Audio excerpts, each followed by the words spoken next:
سمرہ بن جندب رضی اللہ تعالیٰ عنہ سے بخاری شریف میں ایک بڑی طویل حدیث پاک مروی ہے. اس کا ایک حصہ یہ حضرت سمرہ فرماتے ہیں کہ ایک دن آقا کریم نے نماز فجر کے بعد ہمیں فرمایا کہ آج رات میں نے خواب دیکھا ہے. اور آپ جانتے ہیں کہ اللہ کے نبی کا خواب حق ہوتا ہے. آقا کریم نے فرمایا میں نے خواب دیکھا کہ دو آنے والے میرے پاس آئے.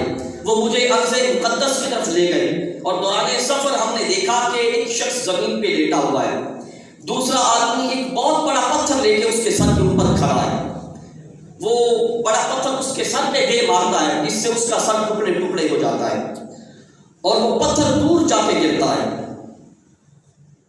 وہ پتھر اٹھانے جاتا ہے، واپس آتا ہے، اس کا سر ٹھیک ہو جاتا ہے.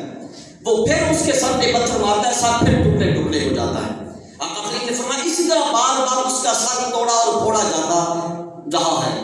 تو میں نے پوچھا کہ یہ کون ہے؟ تو میرے ساتھی نے بتایا کہ یہ وہ بندہ ہے جو فجر کے لیے فجر کی نماز کے لیے نہیں اٹھتا تھا.